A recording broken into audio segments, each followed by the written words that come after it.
이번 시간에 건축법 함께 봐나가도록 하겠습니다. 공부는 잘 되시죠? 그냥 몸만 관리 잘하시면 시험 합격하는 거는 따는 당상이시죠?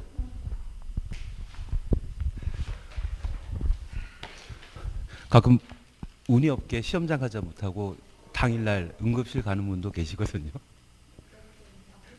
하여튼 몸만 잘 관리하시면 괜찮지 않나 싶습니다. 예, 이번 시간은 116페이지에 대수선부터 함께 봐나가십니다.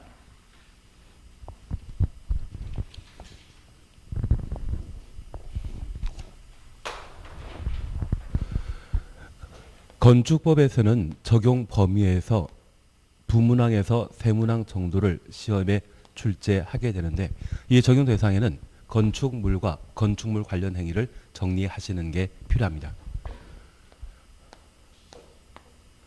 건축물을 신축, 증축, 개축 등을 하게 되면 이를 건축 행위라 하고, 건축물에 하자 발생하게 되면 수선하게 되는데, 건축물 안전에 큰 영향 끼칠 수 있는 수선을 대수선이라 표현하게 됩니다.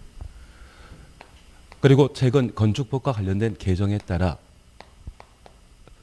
건축물을 대수선하거나 건축물 일부를 증축, 개축하는 것을 리모델링이라 표현하게 되는데, 이러한 세 가지 행위를 하고자 한다면 기본적으로 허가권자에게 허가받은 때 할 수 있습니다. 그리고 공사가 완료되고 사용 승인 받은 이후 개별 건축물마다 건축물 대장이 만들어지게 되면 각각의 건축물과 관련된 사용 목적이 결정되게 됩니다. 애초 목적과 달리 사용하는 것을 건축법에서는 용도 변경이라 표현하게 되는데, 이러한 용도 변경은 사용 승인 이후 문제입니다. 그래서 건축 대수선 리모델링과 관련된 관할 관청은 허가권자입니다. 특별히 경미한 건축물에 대한 건축 대수선에 대해서는 시군 구청장에게 신고하고 건축 대수선할 수 있는 반면, 사용 승인 이후 용도 변경은 허가권자에게 허가받거나 신고하는 것이 아닙니다. 건축물 대장을 관장하고 있는 시군 구청장에게 허가받거나 신고하도록 되어 있는데, 특별히 용도 변경과 관련된 사항은 사용 승인 이후 문제라는 것을 꼭 한번 살피시는 게 필요하십니다. 예, 그래서 우리 1번에는 대수선과 관련되어 1번부터 8번까지에 관한 사항들을 각각 살피시는데, 특별히 벽삼 계단이란 말로 8가지 대수선 범위에 관한 사항들을 함께 정리해 주셔야 되고, 특히 1번, 2번과 관련되어 내력벽이나 외벽 마감 재료에 있어서 수선 변경 시에는 벽면적 30제곱미터 이상 수선 변경하는 때에만 대수선에 해당된다는 것 눈에 익혀놓습니다. 그리고 3번 경계벽이라는 말 보셨는데, 이 경계벽 앞에는 다가구택과 다세택이라는 것을 보셔야 됩니다.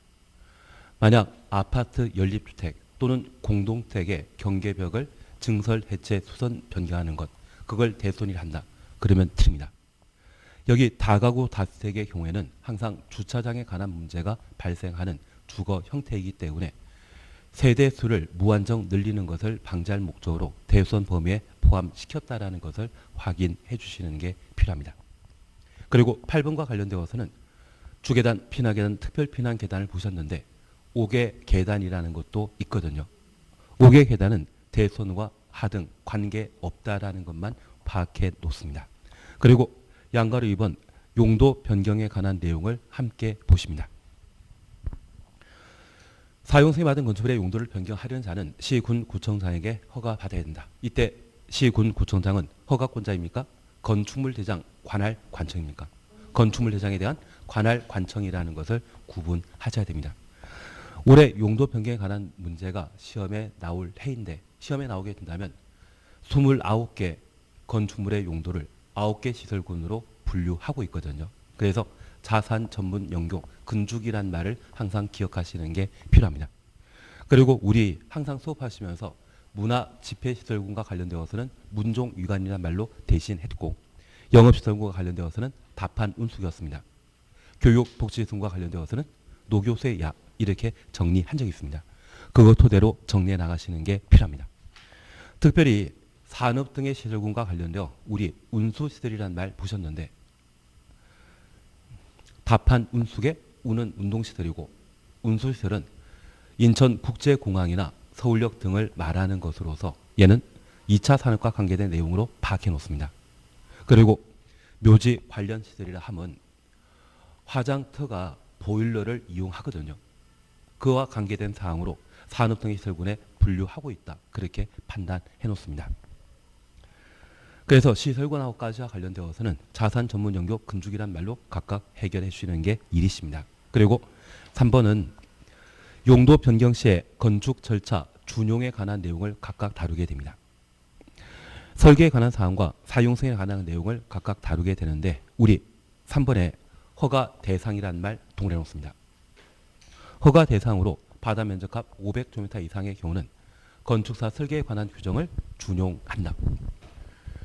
건축 절차의 일부 준용과 관련되어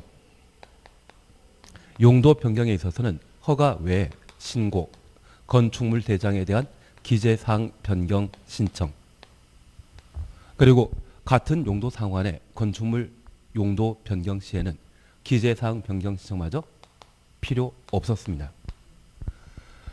여기 용도 변경과 관련된 대상이 바다 면적합 500제곱미터 이상인 때 허가 대상이라고 하면 하위 설군에서 상위 설군으로 용도 변경하는 것으로 건축물 구조를 강화하는 공사를 실시하게 됩니다. 그래서 없던 기둥 하나 두 개 더 세우게 되는데 그것 용도 변경하는 자 마음대로 하는 것이 아니라 건축사인 설계자가 설계해 주는 대로 기둥 세우라는 의미입니다. 그래서 만약 신고 대상으로서 바다 면적합 500제곱미터 이상인 때 설계에 관한 규정 준용한다. 이 말 나오면 드립니다. 뭐만? 허가일 때만. 신고는 상위 설군에서 하위 설군으로 용도 변경하는 것으로 있던 기둥을 없애버리는 거거든요. 기둥 없앨 때 설계 도면에 따라 없애버린다. 그냥 없애버린다. 그냥. 그래서 설계에 관한 사항은 허가 대상이란 말과 500이란 말을 함께 했을 때만 설계에 관한 규정을 준용하도록 되어 있습니다. 그리고 4번 사용 승인 준용에 관한 사항으로 2년 전에 개정되었는데 아직 시험에 안 나왔거든요.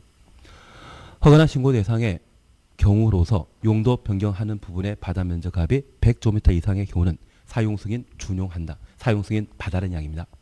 다만 그 사용 승인 대상 중에 용도 변경하려는 바다 면적합이 500 미만으로 로서 동그래 놓습니다. 엔드 개념이죠.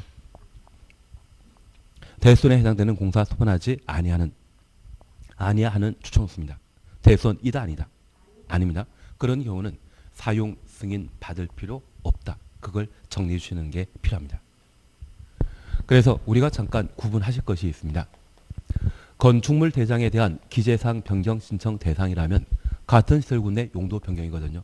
그래서 문종 위관에 있어서 문화 집회시설에서 종교시설로 용도 변경하는데 그 바다 면적합이 1000제곱미터 있을 때 설계 받아라, 사용 승인 받아라 이 말 나오면 다 틀립니다.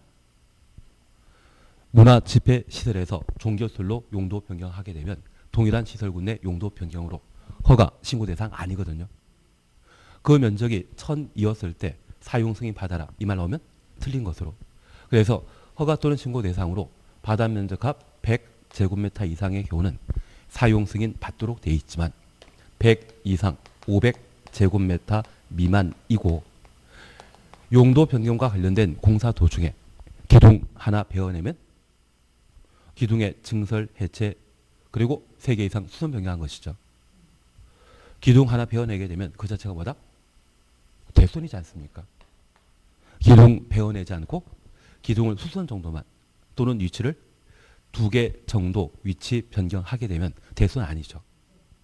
그런 특별한 경우에는 100 이상이라 할지라도 사용 승인 따로 받을 필요 없다는 이야기입니다. 그래서 사용 승인 대상으로 바다 면적합 500제곱미터 미만으로서 대수선을 수반하지 아니하는 대손에 해당되지 않는 공사가 이루어졌다고 하면 그러한 용도 변경에 대해서는 사용 승인 받을 필요 없다. 그걸 정리해 주시는 게 필요합니다. 만약 대손에 해당되는 공사라고 하면 그때는 사용 승인 받아야 되고 500 미만의 말과 대손에 해당되지 아니하는 두 가지 요건을 충족한 때만 사용 승인 대상에서 제외시킨다. 그걸 정리하시는 게 필요합니다. 그리고 3. 리모델과 관련되어서는 충분히 우리 파악할 수 있을 겁니다. 대손, 증축, 개축 이 세 가지 개념이 모델링에 해당된다. 그렇게만 구분하십니다. 3번 건축 분쟁 전문위원회는 건축물 건축과 관련된 개인과 개인 사이에 분쟁이 발생하게 되면 그 분쟁을 조정하는 기구가 건축 분쟁 전문위원회이거든요. 그래서 1번부터 6번까지 눈으로 쭉 보시면 개인과 개인이죠. 행정청과 국민 사이의 관계가 아닙니다. 만약 행정청에 위법, 부당한 행정처분이 있다면 심지어 정비사업조합이 정비사업과 관련된 위법, 부당한 정비사업과 관련된 처분했다고 하면 이에 대해서는 행정심판 제기한다, 못한다? 한다라고 해주십시오. 하면 누구에게? 도시개발법에서는 지정권자이고 정비사업조합에 있어서는 조합 설립 인가권자인 시장, 군수 등에게 행정심판 제기할 수 있습니다.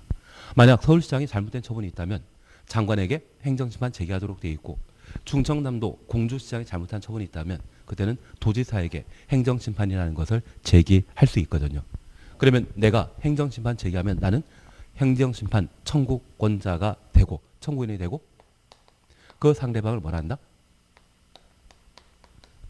비청구인이라 표현하게 됩니다. 그래서 만약 조합의 위법 부당한 처분에 대해 개발법이라고 하면 지정권자, 정비법이라고 하면 조합 설립 인가권자에게 인가권자를 무엇으로? 비청구인을 하는 행정심판 제기할 수 있습니다. 비청구인은 행정심판의 상대를 말하는 겁니다. 만약 조합을 비청구인을 하는 행정심판 제기할 수 있다. 이 말로 하면 틀린 것으로 비청구인은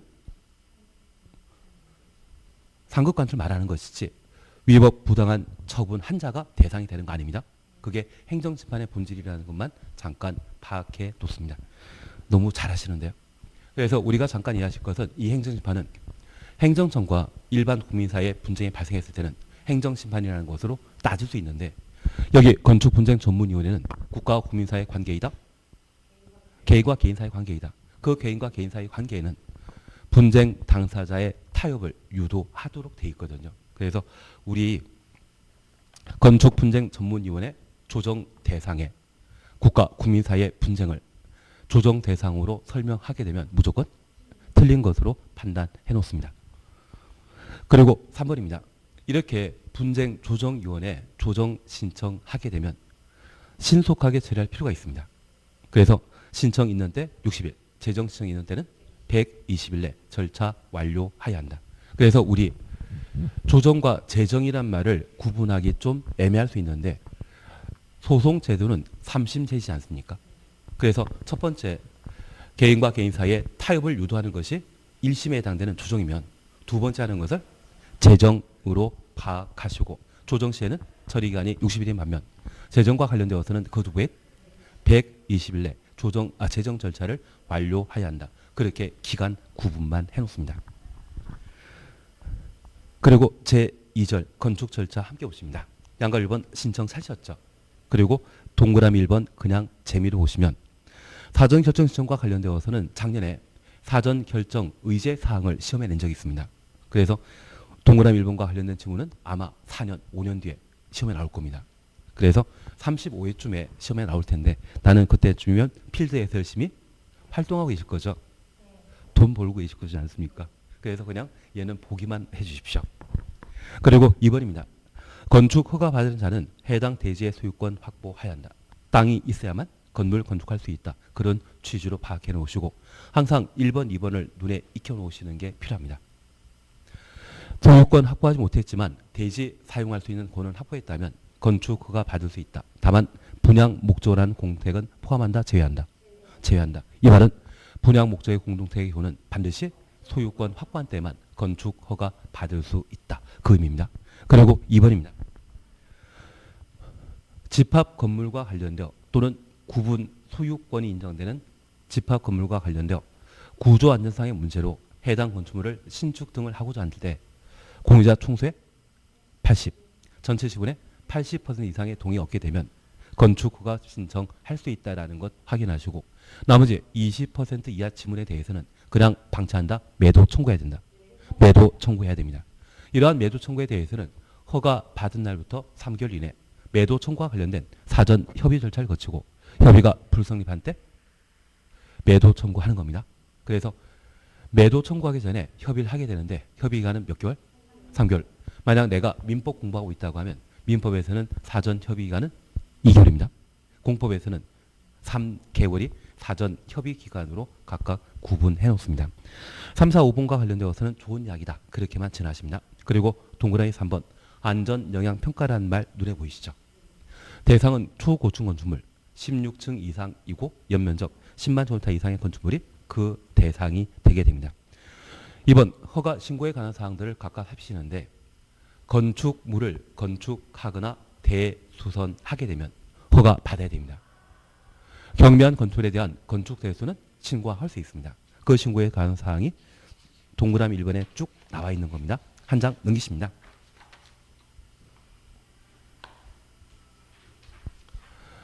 2번은 건축 신고와 관련된 실효에 관한 사항으로 신고한 날부터 1년 내 공사 착수하지 않는다면 신고 이력 없어진다. 정당 사유가 인정된다면 1년 범위 내 기간 연장할 수 있다.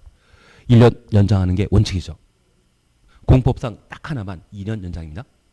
개발행위 허가 제한과 관련되어 기지개만, 기반설 부담구역과 지구단위계획구역 지정됐다면 도시계획위원회 심의 없이 1회 2년 범위 내 기간 연장할 수 있다. 연장하면 1년 연장이 원칙입니다. 2년 연장하는 것은 딱 하나. 기지개만 가능하다라는 것 확인해 놓습니다. 3번은 특광이 건축 허가 사항에 관한 사항인데 우리 친숙한 숫자 보이시죠? 21층과 연면적 합계가 10만 제곱미터 이상. 공장 창고는 포함한다. 제외한다. 제외한다.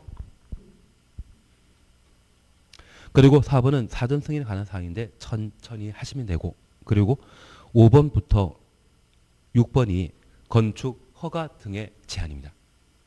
건축 허가 제한 지역으로 지정하게 되면 최대 3년 동안 건축 허가 착공 신고가 이루어지지 않습니다. 그리고 7번은 필수적 건축과 취소에 관한 내용을 각각 다뤘습니다. 잠깐 예를 보십니다. 건축법에 따라 내가 살 집을 만들고자 한다고 하면 그냥 만드는 것이 아니라 허가라는 걸 받도록 되어 있습니다. 저 허가를 받고자 한다고 하면 건물 건축하기 위한 대지에 대한 소유권이나 지상권 등의 사용권을 확보한 때만 건축허가 신청할 수 있다는 것 기억해 놓습니다. 다만 이런 건축허가 신청 전에 내가 미래에 취득할 수 있는 땅 또는 내가 지금 소유하고 있는 땅이지만 나는 공법과 관련된 내용 전혀 모르기 때문에 어떤 건물 건축할지 몇 층짜리 건물 건축할지 전혀 모르는 상태라고 하면 허가권자에게 사전 결정 신청할 수 있다는 것 파악해 놓습니다.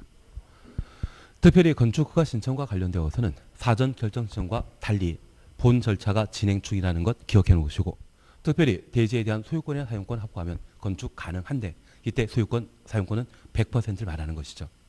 오직 소유권 갖춘 때만 건축허가 신청할 수 있는 것은 분양 목적의 공동택. 나중에 큰 사기 한번 치고 외국으로 도망가고 보시고 생각이 있으시다면 분양 목적의 공동택은 이제 안 되지만 분양 목적의 상가는 충분히 가능하거든요. 예, 그런 나쁜 짓은 하지 말자. 대신 예, 그냥 넘어가겠습니다. 그리고 두 번째 우리 봐주실 것은 집합 건물과 관련되어서는 구분 소유권이 적용되게 되는데 구분 소유자 100% 동의 얻기 곤란대 있거든요. 만약 그런 경우라면 구분 소유자 80, 전체 지분의 80. 그래서 우리 집합건물법에 집합건물을 재건축하고자 한다면 구분 소유자 5분의 4와 의결권 5분의 4 이상의 관리단 집회 결의 통과 때만 재건축할 수 있고 반대하는 5분의 1에 대해서는 매도 청구할 수 있죠. 그걸 건축부에 그대로 반영해 놓은 것으로 파악해 놓습니다. 다만 이 건축법과 집합건물법의 차이에 있어서는 사전 협의 기간의 차이가 있습니다. 허가 받은 후 매도 청구할 수 있는데 매도 청구하기 전에는 사전 협의해야 되죠. 그 사전 협의 기간은 건축법에서는 3개월로 정해져 있다는 것만 기억하시고 만약 민법을 워낙 공부 열심히 하셨다면 민법 생각에서 2개월로 나오면 틀려줄 수 있는 상황일 겁니다. 그것만 잘 구분하시면 됩니다. 그리고 두 번째, 허가와 관련되어서는 허가받아 건축할 대상은 건축물을 건축하거나 대손하는 것이 그 대상이고, 그러한 건축물이 만약 작은 건축물이라면 신고하고 건축 대수선할 수 있습니다. 특별히 건축행위와 관련된 사항, 대손과 관련된 행위를 우리가 각각 구분하시면서 기본형과 확장형으로 구분한 적이 있거든요. 연면적 100제곱미터 이하의 건축물을 건축하고자 한다면 신고하고 건축할 수 있고, 바닥 면적합 85제곱미터 이내 증축, 개축, 재축 신고 대상입니다. 다만 올해도 건축법이 4번 바뀌었거든요.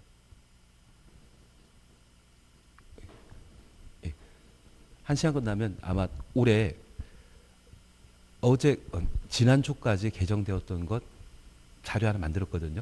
그걸 한번 봐주시면 됩니다. 그걸로 또 수업하시면 됩니다.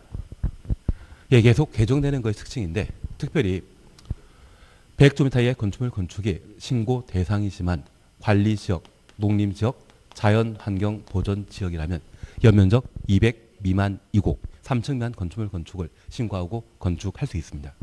다만 이런 관동자가 지구 단위 계획 구역에 해당되더라도 해당되는 경우에는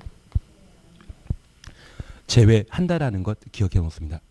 다만 우리가 기억하실 것은 연면적 100제곱미터 이하의 건축물 건축은 도시적이건 지구 단위 계획 구역이건 얘는 기본형이거든요. 그래서 장소와 관계없이 항상 신고 대상이 되게 됩니다. 그래서 지구 단위 계획 구역인 농림지역에, 지구 단위 계획 구역인 계획관리지역에 연면적 100제곱미터 이하의 건축물 건축은 100 이하 건축물 건축은 허가 대상이다, 신고 대상이다. 걔는 신고 대상. 다만 지구 단위 계획 구역에 100 초과하는 건축물이라면 그때는 허가 대상으로 구분하십니다. 그리고 나는 오리 공장이라는 말도 들어본 적이 있습니다. 2층 이하로서 연면적 500제곱미터 이하의 공장 건축은 신고하고 건축할 수 있다는 것 기억해 놓으시고, 높이 3m 범위 내 증축, 신고 대상이라는 것 구분해 놓습니다.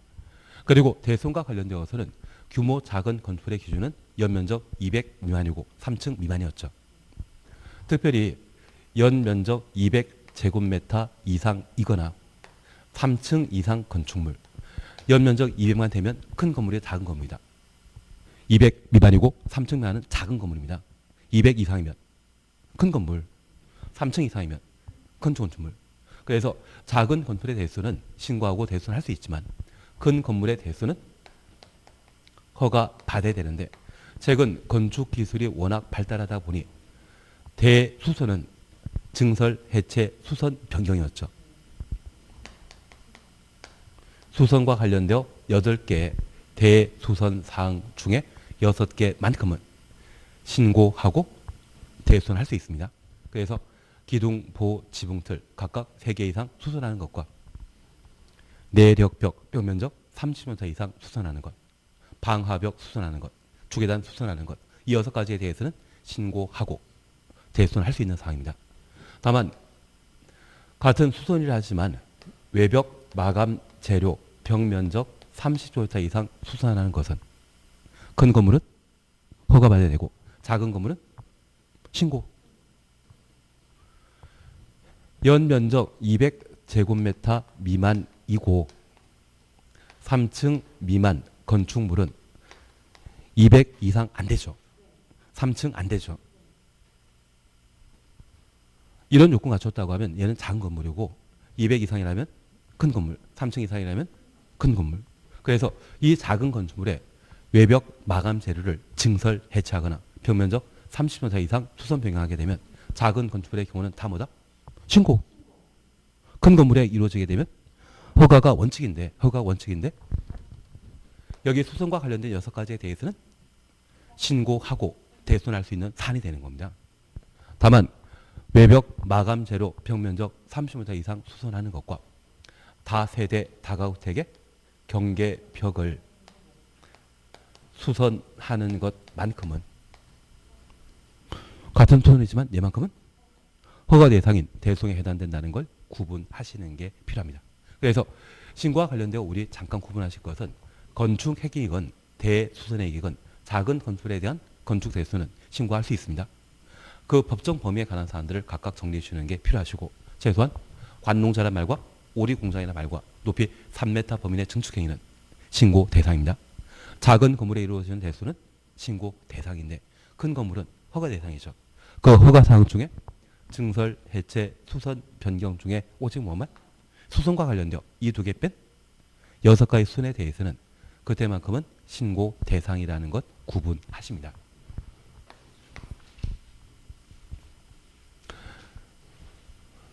건축신고와 관련된 실효사항을 함께 정리하시면서 건축신고자는 1년 내 공사 착수해야 되고 착수 안 하면 효력 상실한다. 정당 사유가 인정되면 1년 범위 내 기간 연장할 수 있는데 우리가 지금까지 함께 공부하시면서 착공하면 2착이죠. 1착 건축신고입니다. 3착 공장 건축 허가받은 때 5착과 관련되어서는 주민 입안 제한한 지구 단위 계획이 결정되었을 때 특별건축구역 주택법상 사업계획 승인받게 되면 5착이죠. 오늘 한번 하고 할 만한지 못 해먹을 것인지 한번 판단하시는데 10중에 9분은 주택법 쉽다고 합니다. 건축법 잘 되면 주택법 쉽다고 합니다. 그리고 절차에 관한 사항들을 함께 보시는데 이러한 건축 대선에 대해서는 허가권자에게 허가받도록 되어 있습니다. 허가권자는 우리와 가장 가까운 시군 구청장이 원칙인데 예외적으로 특광이 건축 허가하는 경우가 있습니다. 특별시 광역시는 자신의 관할 구역인 특광에 21층 이상이거나 연면적 10만 제곱미터 이상의 건축물을 건축하는 때 특광이 건축 허가권자인데 우리가 잠깐 이해하실 것이 있습니다. 연면적 10만 제곱미터 이상의 건축물을 새로 건축하게 되면 기반설 필요하다, 필요 없다. 새로운 기반설의 설치가 필요하고 서울이나 세종시에 기반설 설치에 대한 권한은 구청장이 행사한다, 서울시장이 행사한다. 우리 개발행위 허가는 기반설과 관련된 한이었죠. 개발행위 허가권자는 누구이다? 특광시군. 그래서 큰 건물의 경우는 새로운 기반설의 설치가 필요하기 때문에 서울에 새로운 기반설을 설치할 수 있는 권한은 구청장이 가지고 있다? 서울시장이 가진다. 서울시장이. 그래서 나는 지금까지 시립병원은 보신 적이 있고 시립대학은 본 적이 있는데 구립대학이나 구립병원 본 적이 있다? 난 세종에 살고 있기 때문에 모른다? 구립대학 없습니다. 구립대학 없습니다. 그래서 그 대학 자체가 교육시설과 관련된 기반설에 해당되는 것으로서 그 기반설을 큰 건물의 경우는 새로 설치할 필요가 있거든요. 그건 누가? 특광이 관할 관청이기 때문에 이러한 건축에 대한 허가권자는 특광이 되는 겁니다. 다만 특별시장 광역시장 다만 이런 건축물을 대수하게 되면 새로운 기반설을 설치할 필요 없기 때문에 건축행위만 특광이고 제1롯데월드를 대수선하게 된다고 하면 그때는 송파구청장이 관할 관청이 되게 됩니다. 그래서 특별시 광역시라는 장소에 21층 이상의 연면적 10만 제곱미터 이상의 규모 건축 대수선 중에 뭐만?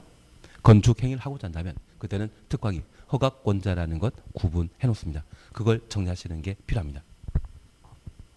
그리고 이러한 규모의 건축물이 할지라도 건축물의 용도가 공장, 창고의 경우는 포함한다, 제외한다.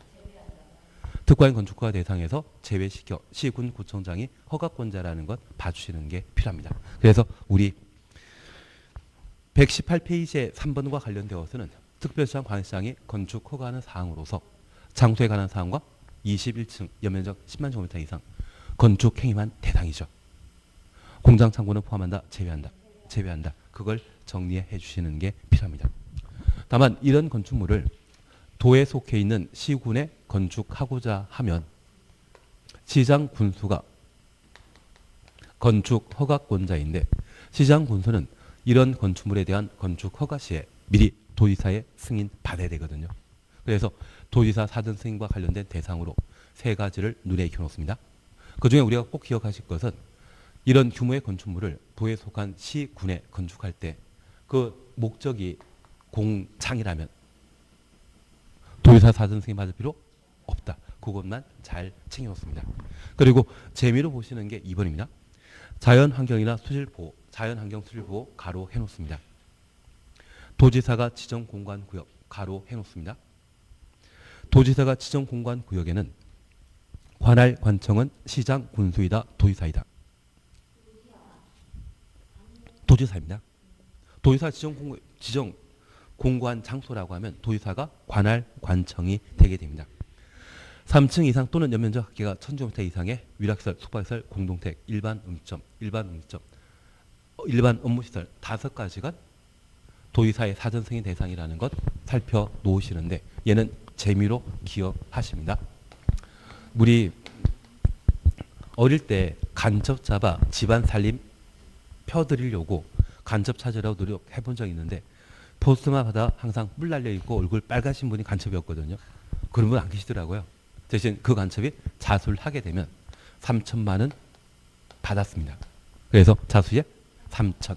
자연환경 수질보호를 목적으로 도지사가 지정 공고한 구역에 층수가 3층 이상이거나 연면적 1000제곱미터 이상의 5개 공동택과 위락시설, 숙박시설, 일반 음식점, 일반 업무시설 이러한 5가지 건축물에 대해서는 시장 군수가 건축 허가하고자 할 때 미리 도지사 승인 받아야 됩니다.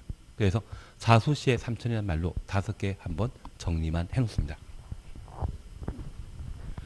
그리고 5번, 6번과 관련되어서는 건축 허가 등의 제한이라는 말만 기억해 놓으시고 제한 기간은 2년 이내로 하고 1년 범위 내 기간 연장할 수 있다. 그리고 7번은 건축 허가는 원칙적으로 임의적 취소를 원칙으로 하는데 딱 4가지 경우에는 필수적 건축 허가 사유입니다. 허가받고 2년 내 공사 착수하지 않거나 가로 속에 공장의 경우는 3년. 법정 기간 내 공사에 착수했지만 공사료가 불가능한 경우 착공 신고 전에 경매 등의 방법으로 대지 소유권 상실한 때부터 6개월 경과토록 공사 착수가 불가능하다 판단하면 건축허가 취소하여야 한다. 그래서 만약 허가받은 날부터 2년 내 공사에 착수하지 않는다면 허가권자는 건축허가 취소할 수 있다라고 하면 틀립니다. 취소하여야 한다. 강행 규정이라는 것만 각각 살펴놓습니다. 그리고 8번, 9번, 10번부터 별 필요 없습니다. 신경 쓰지 말자. 대신 8번은 가설 건축물에 관한 사항인데 가설 건축물은 영원히 사용할 수 있다? 예, 존속기간이 제한됩니다. 존속기간은 3년으로 제한하고 있습니다.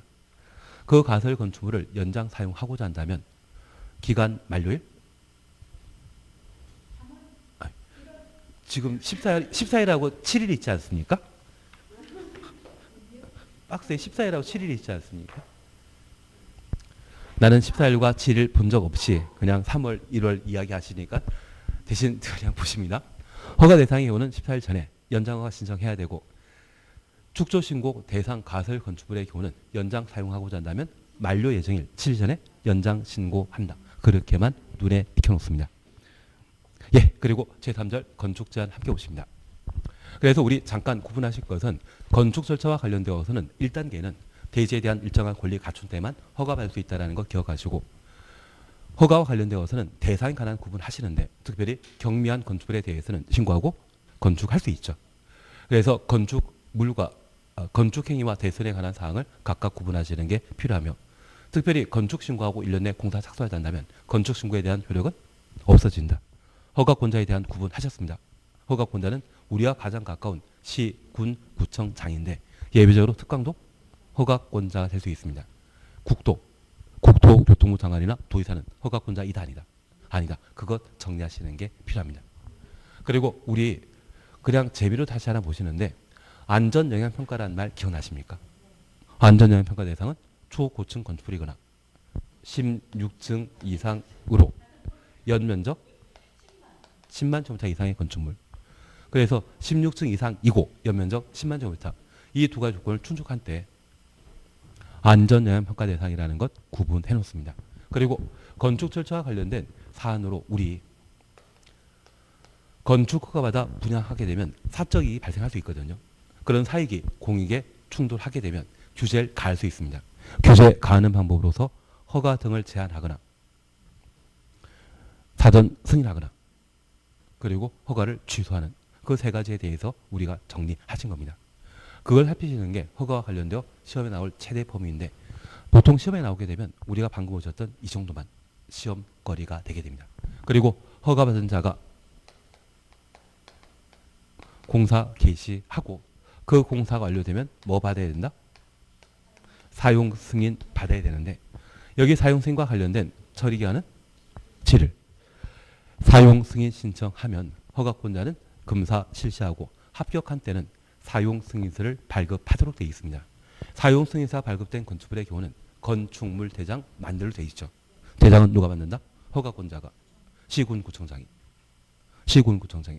허가권자를 표현하면 특광이 포함된다라는 것만 다시 가능하십니다. 이게 절차입니다. 여기에서 보통 두 문제 나오거든요.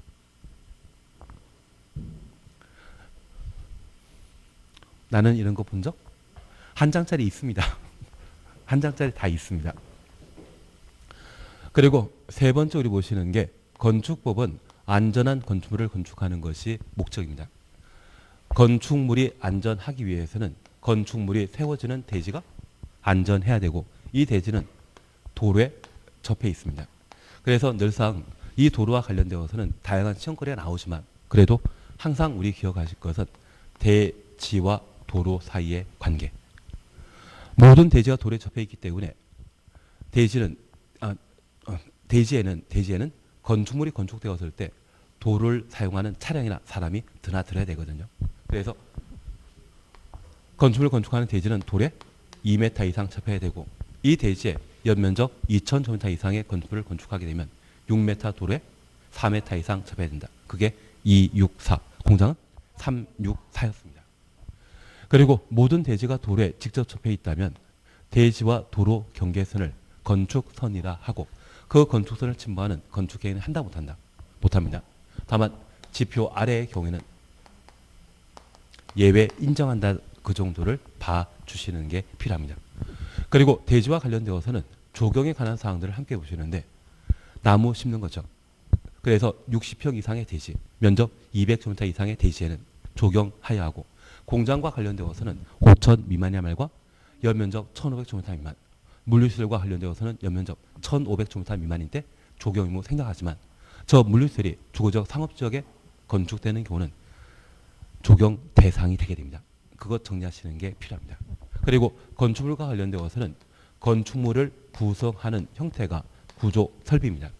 그래서 구조와 관련되어서는 안전과 관련된 사항들을 항상 정리해 주시는 게 일부 필요하고 올해 개정된 사항을 정리해 주시는데 나는 구조안전 확인 서류 제출 들어본 적 있다? 표준 설계 도서에 따라 건축된 경우는 확인 서류 제출 대상에서 제외시킵니다. 그게 올해 개정되었습니다. 그리고 화재 발생한 건물에 소방관이 진입하여 인명구조를 필요로 하기 때문에 소방관 진입창에 관한 사항들을 올해 개정했습니다. 불과 관련된 건축물은 몇 층이다? 11층. 다만 소방서에 배치되어 있는 고가 사다리 차량은 25층에 도달하는 거 아닙니다. 몇 층? 11층. 그래서 11층 이하 층에만 소방관 진입창을 설치하도록 되어 있고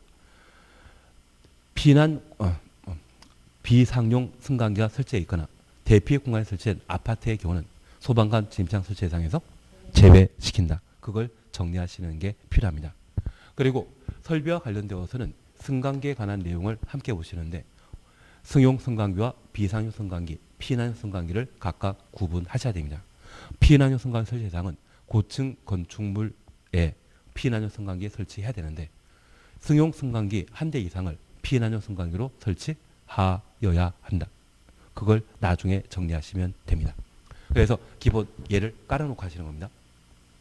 남은 지역적인 부분에 대해서는 한번 읽어보시면서 나오면 좋고 안 나와도 그냥 어쩔 수 없죠. 워낙 방대한 양을 자랑하기 때문에 이를 다 정리하신다면 건축사 시험에 도전하는 것도 방법이십니다. 진짜입니다. 그리고 높이 제한에 관한 사항과 규제 완화에 관한 사항으로 높이 제한은 크게 신경 쓸 필요 없지만 규제 완화와 관련되어 올해 공개 공지 반드시 하셔야 됩니다. 작년 같은 경우는 결합건축 시험에 냈기 때문에 올해 공개 공지 반드시 해줘야 되고 결합건축 나왔기 때문에 건축 협정에 관한 사항들을 한번 정리해 나가시는 게 필요하실 겁니다. 그 정도를 해주시는 게 이쪽이고, 이러한 건축 제한 규정을 모든 건축주가 준수해야 되는데 위반한 건축물은 철거 등의 시정명령 대상이며 시정명령에 불응한 때는 무엇? 이행강제금 부과 징수 대상이 되게 됩니다.